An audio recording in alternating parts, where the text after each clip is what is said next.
स्वागत है। हम आधुनिक हिंदी साहित्य के अंतर्गत हिंदी कहानी विषय पर चर्चा कर रहे हैं और हिंदी कहानी पर बात करते हुए आज हम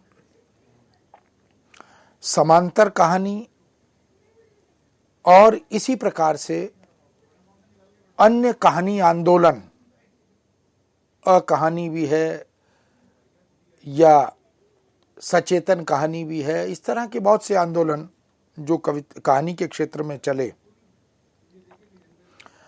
प्रेमचंदोत्तर कहानी के इन आंदोलनों की अवधि बहुत बड़ी तो नहीं रही, लेकिन इन सभी आंदोलनों ने अपनी उपस्थिति अवश्य दर्ज की। वस्तु बदली, कथा वस्तु, उद्देश्य बदले, कहानी का शिल्प भी बदला और समग्रता के साथ देखें तो पात्र योजना, चरित्र चित्रण, संवाद योजना, भाषा, इनमें भी एक उल्लेखनीय परिवर्तन दिखाई देने लगा। अब हम अगर कहानी के उद्भव और विकास को दृष्टि में रखकर मनन करें, चिंतन करें, विश्लेषण करें तो देख सकते हैं कि प्रेमचंद पूर्व हिंदी कहानी, उसका स्वरूप क्या था, प्रेमचंद युगीन हिंदी कहानी में आए बदलाव वो क्या थे, प्रेमचंदोत्तर हिंदी कहानी उनमें परिवर्तन हुए, वो परिवर्तन क्या क्या और किस किस तरह के थे, और फिर प्रेमचंदोत्तर हिंदी कहानी के पश्चात समांतर कहानी, अकहानी, सचेतन कहानी आदि आदि ऐसे बहुत से आंदोलन खड़े हुए। जैसे कविता के क्षेत्र में भी इस प्रकार के आंदोलन आए थे, उसी तरह कहानी के क्षेत्र में भी ये परिवर्तन उल्लेखनीय बन गए। समांतर कहानी की जब हम बात करते हैं तो इस कहानी आंदोलन का शुभ आरंभ सन 1972 से माना जाता है। ये जो 70 से 80 के बीच का समय है, ये इस दृष्टि से महत्वपूर्ण है क्योंकि अनेक साहित्यिक पत्रिकाएं इस तरह के कहानी आंदोलनों को प्रोत्साहित कर रही थीं, प्रश्रय दे रही थीं, कहानीकारों को एक मंच प्रदान किया जा रहा था। सारिका पत्रिका इस दृष्टि से बड़ी महत्वपूर्ण मानी जाती है, उसके बहुत से विशेषांक इसी प्रकार के निकले और सारिका के अनेक विशेषांकों ने इस कहानी आंदोलन को न केवल जन्म दिया अपितु उसमें प्राण संचरित भी किए। समांतर कहानी निम्न मध्य वर्ग में भी निम्न, मध्य और उच्च मध्य वर्ग, इस तरह के वर्गीकरण को जब हम देखते हैं तो निम्न मध्य वर्ग और निम्न वर्ग वाले आम आदमी के अर्थमूलक यथार्थ को इस समांतर कहानी और कहानीकारों ने उकेरा, उद्घाटित किया। यह कहानी ऐसे मनुष्य, ऐसे समुदाय और समाज, ऐसी व्यवस्था और ऐसी समस्त शक्तियों को उखाड़ फेंकने की लड़ाई लड़ रही थी जिसके कारण यह आम आदमी शोषित हो रहा था। तो एक प्रकार से जो पूंजीपति व्यवस्था है, जो शोषक समुदाय है, उनके विरुद्ध आम आदमी के हित में उनकी मदद करने के लिए, उनकी समस्याओं को उद्घाटित करने के लिए समांतर कहानी और कहानीकार अपना स्वर मुखर कर रहा है। ऐसे दमघोटू वातावरण में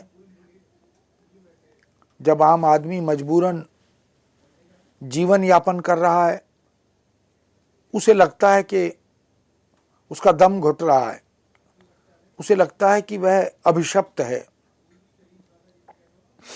तो ऐसे निर्धन, ऐसे उपेक्षित, ऐसे हाशिए पर पड़े हुए आम आदमी के संघर्ष की अभिव्यक्ति इस कहानी के माध्यम से होती है। कमलेश्वर का नाम हिंदी कथा जगत में बहुत महत्वपूर्ण नाम माना जाता है। सारिका पत्रिका साहित्यिक पत्रिका के रूप में उनके संपादकत्व में लंबे समय तक निकली और इस समांतर कहानी आंदोलन को 1972 में कमलेश्वर ने ही प्रारंभ किया। हम जानते हैं कि 1978 तक वो इसका संपादन करते रहे, तो 72 से 78 लगभग 6-7 वर्ष यह समांतर कहानी का आंदोलन बड़ी मजबूती से चला और अनेक कहानीकार कमलेश्वर के साथ इस आंदोलन में खड़े हुए। उन्होंने इस प्रकार की बहुत सी कहानियां लिखी।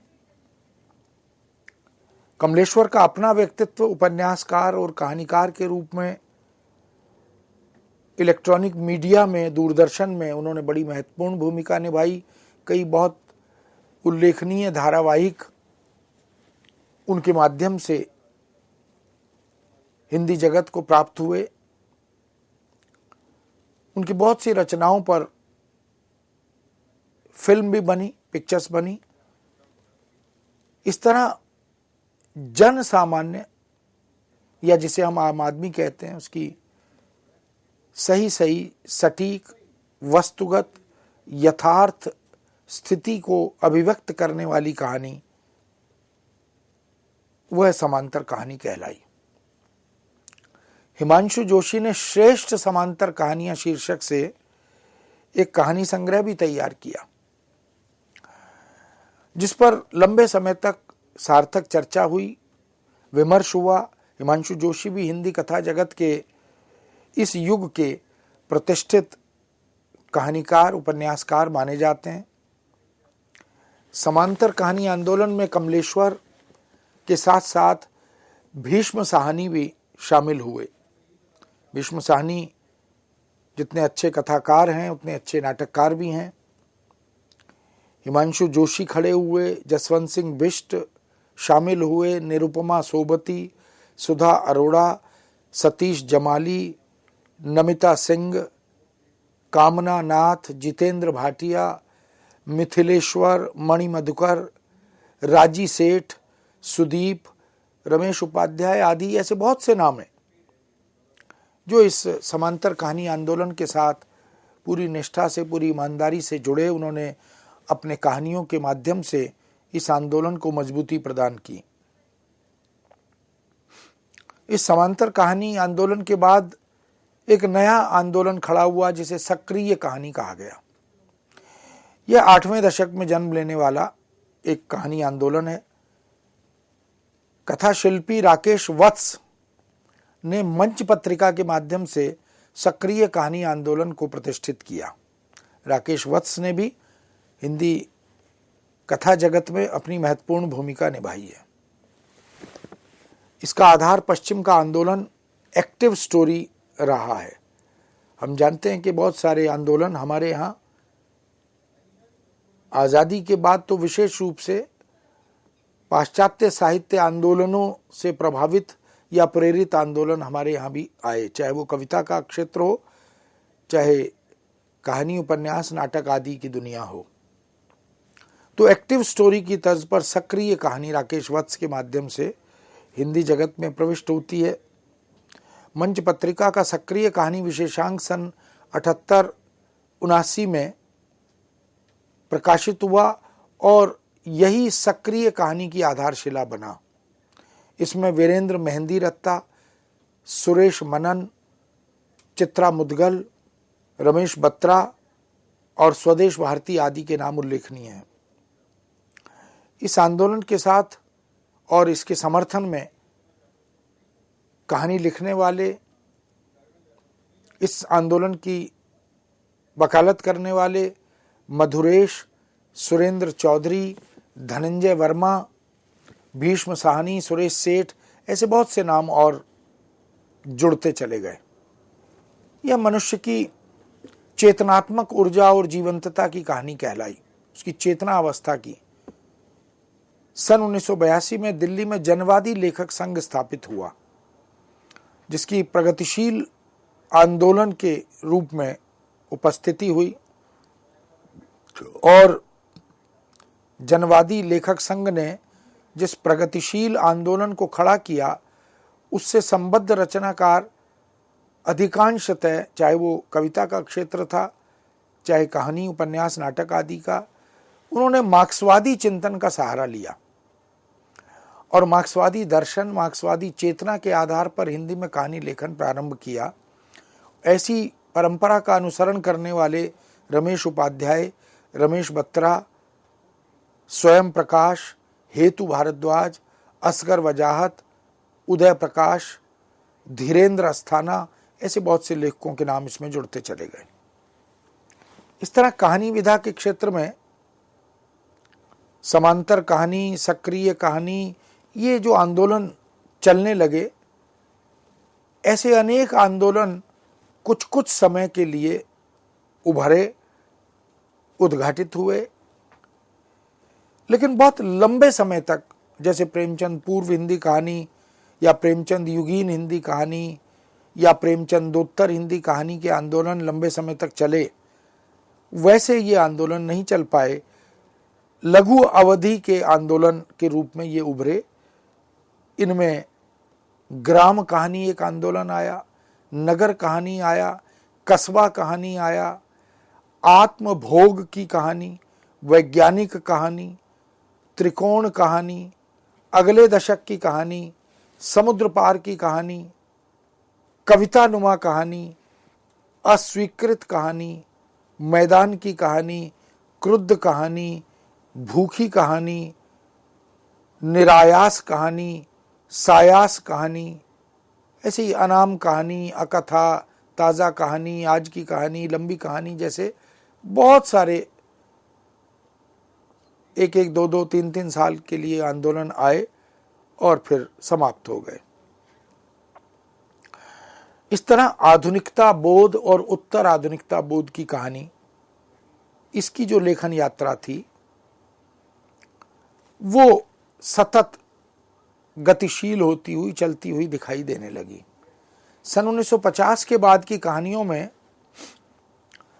वैयक्तिकता का समावेश यह विशेष रूप से दिखाई देने लगा।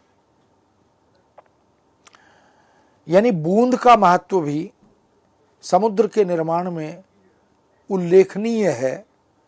व्यक्ति के व्यक्तित्व की, उसकी अस्मिता की पहचान भी महत्वपूर्ण है। इन बिंदुओं को उजागर और उद्घाटित करने वाली कहानियां 1950 के बाद की कहानियों में विशेष रूप से दिखाई देने लगी। स्वतंत्रता प्राप्ति का उल्लास आंचलिक कहानियों में उतर गया। फिर कहानी में रोमानी मोह के टूटने की ध्वनि सुनाई दी। छठे दशक तक आते आते कहानी में तनाव, अलगाव, विघटन यह प्रवेश कर गया।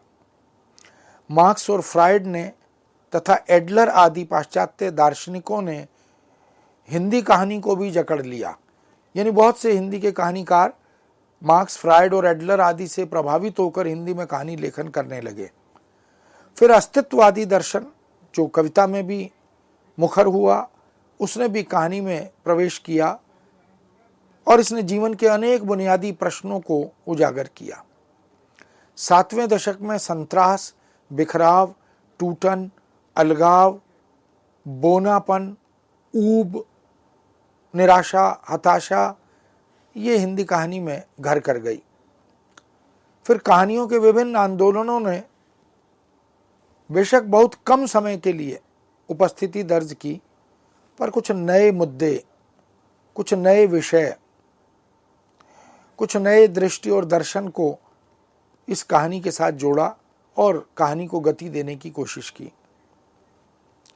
संरचना में कहानी की बदलाव आया, शिल्प में बदलाव आया, कई पारंपरिक कहानी के ढांचे वो टूट गए, उनमें परिवर्तन हुआ, कहानी का उद्देश्य बदल गया, पात्र योजना बदल गई, भाषा का तेवर बदला, शीर्षकों की सार्थकता को ध्यान में रखते हुए उनमें बदलाव आया, कहानी के कथ्य या कथानक बदल गए, समय सापेक्षता के अनुसार कहानीकार अपनी कहानी को समग्रता के साथ बदलता चला गया। उसमें विज्ञान और तकनीक भी शामिल हो गई, उसमें नए नए उपकरण, इनका समावेश भी हो गया, और कहानी में रोमांटिक यथार्थ, इसका आगमन बाकायदा विधिवत होने लगा। रोमांटिक यथार्थ एक उल्लेखनीय विषय कहानी का बन गया। कहानियों में पैनापन, तीखापन, कहानियों में समकालीन समसामयिक विद्रूपताओं के विरुद्ध व्यंग्य, यह भी शामिल हुआ। ग्रामांचल की कहानियों ने भी विशेष रूप से ध्यान आकृष्ट किया। कहीं कहीं अतीत की ओर उन्मुख कहानीकार ऐसे भी दिखाई दिए। गांव की धूल मिट्टी, आंगन की धूप, बैलों की घंटियां, धान की झुकी बालियां, मेले ठेले, हंसी ठिठोली, विकास की समस्या, पिछड़ेपन के अभिशाप, नॉस्टैल्जिया की भावना, ये सब कुछ कहानी में यत्र तत्र उभरता रहा, दिखाई देने लगा। शेखर जोशी, शैलेश मटियानी, मधुकर गंगाधर, शानी आदि ने प्रेमचंद की कहानी परंपरा को सशक्त बनाकर गति प्रदान करने का एक पुण्य कार्य किया, एक सराहनीय प्रयत्न किया। फिर युगीन संक्रमण, व्यक्तिगत पारिवारिक तनाव, ये अधिक प्रभावी हो गए, कहानी में प्रवेश करने लगे। उस समय के बहुत से कवि भी कहानीकार बन गए। कविता तो लिख ही रहे थे, लेकिन कविता के साथ साथ हिंदी कहानी के सशक्त हस्ताक्षर बनकर भी वो उभरे। ऐसे कवियों में सर्वेश्वर दयाल सक्सेना, जिन्होंने नाटकों की ओर भी अपनी लेखनी का लोहा मनवाया, कविता में, कहानी में, कथा साहित्य में धर्मवीर भारती, कुंवर नारायण, रामदरस मिश्र, नरेश मेहता, रघुवीर सहाय, ये सब वो नाम है जो मुख्य रूप से कवि थे। कवि के रूप में अपनी कविताओं के माध्यम से, काव्य रचनाओं के माध्यम से उन्होंने अपनी पहचान विशेष रूप से बनाई थी, लेकिन कहानियों के क्षेत्र में भी जब वो प्रविष्ट हुए तो उन्होंने बहुत ही स्मरणीय कहानियां, प्रशंसनीय कहानियां हिंदी जगत को प्रदान की। हिंदी की अनेक लेखिकाओं ने भी कहानी लेखन को मजबूत किया, सशक्त किया। हम जानते हैं कि पुरुष कहानीकार और महिला कहानीकार, इनकी कहानियों में विषय वस्तु के चयन में, समस्या को उद्घाटित करने की प्रेरणा में, पात्र योजना में, संवाद योजना में, भाषा में अंतर तो दिखाई देता है। इसका प्रमाण हमें मन्नू भंडारी, कृष्णा सोबती, शिवानी, उषा प्रेमवदा, रजनी पनिक्कर, मेहरुन्निसा परवेज, विजय चौहान, ऐसे बहुत सारे नाम हैं जो हिंदी लेखिकाएं हैं जिन्होंने हिंदी की अनेक विधाओं में कहानी, उपन्यास, नाटक, कविता, संस्मरण, कहीं कहीं जीवनी आदि, आत्मकथा आदि, इन क्षेत्रों में महत्वपूर्ण भूमिका निभाई है। औपन्यासिक रचनाओं में भी विशेष रूप से।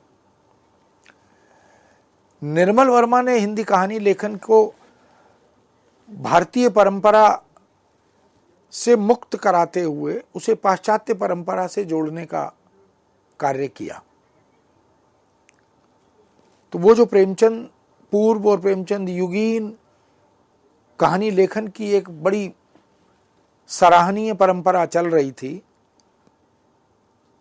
निर्मल वर्मा के आगमन पर वो परंपरा टूटी और अब पाश्चात्य कथा जगत के प्रभाव हिंदी कथा जगत पर दिखाई देने लगे। अब उनकी कहानियों में स्वदेशी चिंता कम, विदेशी और रोमानी चिंता अधिक उद्घाटित होने लगी।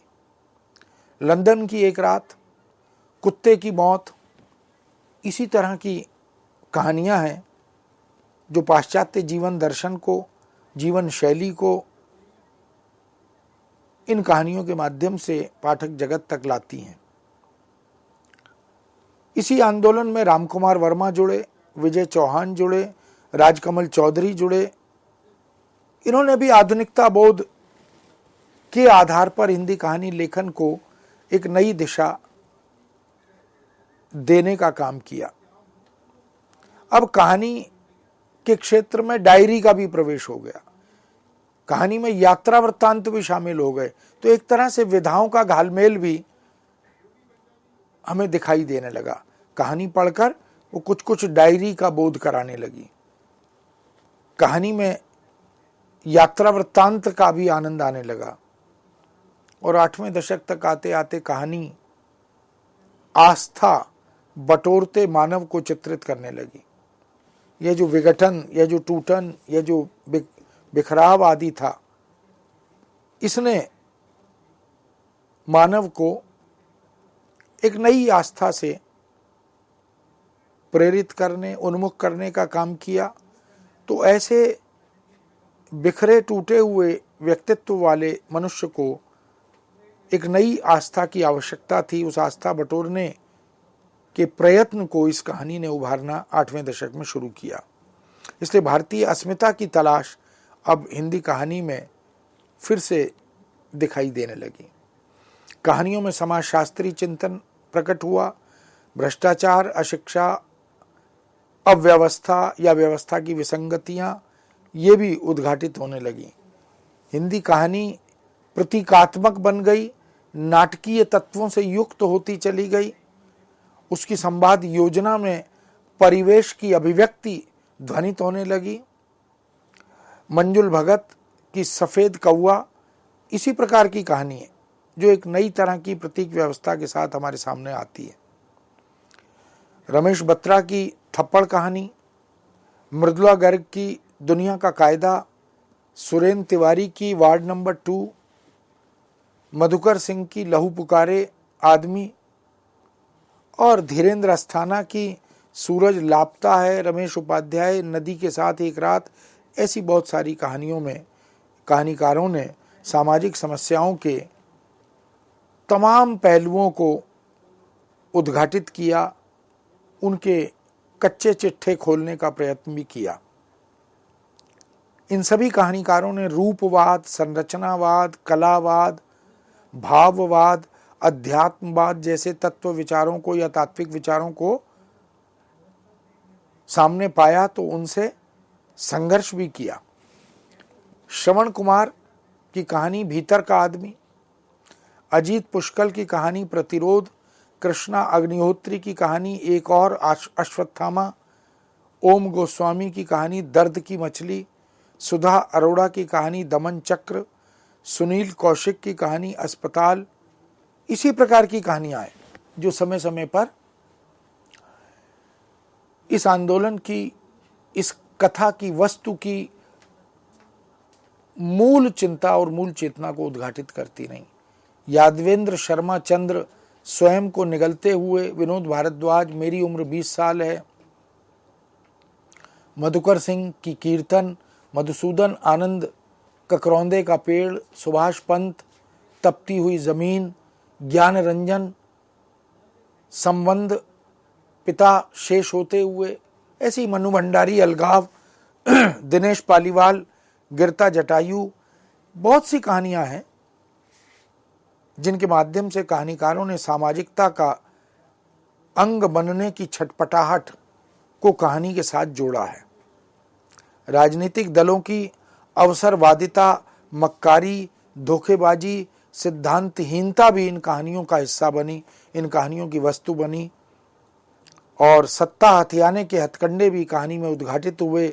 इस तरह जातिवाद, सांप्रदायिकता, क्षेत्रीयता, कुलीनता, धर्म, संघ, सभा, सबको कहानियों के माध्यम से व्याख्यायित करने का प्रयत्न किया गया, जिसमें विशेष रूप से गोविंद मिश्र, सुरेश सेठ, ज्ञान रंजन, मृणाल पांडे, रमेश चंद शाह, अब्दुल बिस्मिल्ला, प्रियम बदा, राजी सेठ, विभ्रांशु दिव्याल, बलराम, रामकुमार गौतम, जयंदेश्वर आदि का नाम उल्लेखनीय है। हम देख सकते हैं कि हिंदी कहानी जो भारतेंदु युग से प्रारंभ होती है, प्रेमचंद पूर्व हिंदी कहानी के रूप में, और पूरी लगभग 150 वर्ष की यात्रा तय करते करते वो कहानी किस रूप में कहाँ तक पहुँचती है, किन कहानीकारों का काफिला इसमें जुड़ता चला जाता है, ये वास्तव में हिंदी कहानी के लिए बहुत गौरव का विषय है कि इस विधा को जीवंत बनाए रखने में अनेक कहानीकारों ने अपनी महत्वपूर्ण भूमिका निभाई है। मित्रों, इस विषय को अभी विराम देते हुए पुनः आगे आपके सामने उपस्थित होंगे। इसको जारी रखते हुए आज्ञा दीजिए। नमस्कार।